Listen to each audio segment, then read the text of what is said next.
Bonjour Finlay. Nous sommes le 1er septembre 1841.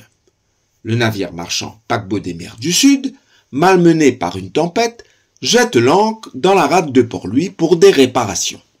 Parmi ceux qui y débarquent, après un long voyage sans escale qui aura duré 3 mois, figure un des plus grands poètes que la France ait connu, M. Charles Pierre Baudelaire.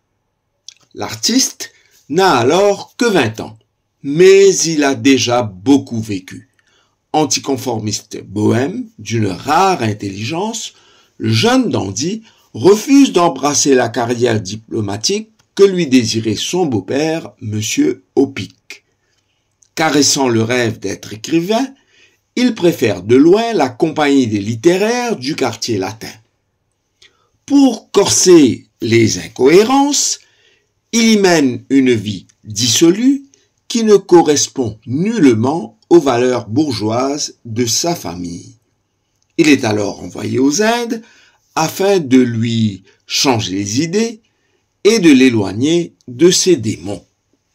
Ce voyage initiatique, qui pour lui n'atteindra pas la destination finale, car l'auteur des Fleurs du Mal écourtera son périple, préférant retourner en France en passant par l'île Sœur après l'escale mauricienne de 19 jours, se révélera édifiante. Tel un chien dans un jeu de quilles, le jeune poète ne comprend rien aux fades préoccupations marchandes de ses compagnons de voyage. La mer devient sa source d'inspiration et marquera à jamais ses écrits. Il y construit de belles pièces d'une authentique poésie, presque de l'autobiographie. La situation de l'albatros, dans son poème éponyme, n'est-elle pas synonyme à sa propre exclusion d'une société qui n'arrive pas à intégrer son inestimable créativité poétique? Je cite: « Le poète est semblable au prince des nuées qui hante la tempête et se rit de l'archer. Exilé sur le sol au milieu des huées, ses ailes de géant l'empêchent de marcher. » Fin de citation. Quoique le voyage ait été des plus nostalgiques, il retrouve chez nous un semblant de bonheur. Déjà accueilli par les senteurs des fleurs mystérieuses, il décrit notre pays en des termes inédits.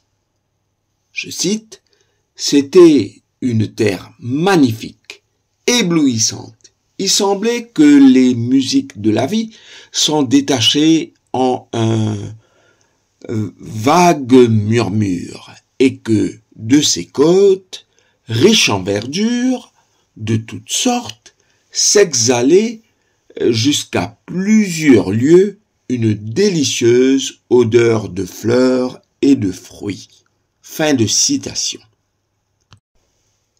Ébloui par les charmes ignorés de Madame Otard de Bragard, l'épouse de son hôte, il allait plus tard lui dédier une des plus belles odes à la dame créole, capable, dit-il, de faire germer 1000 sonnets dans le cœur des poètes.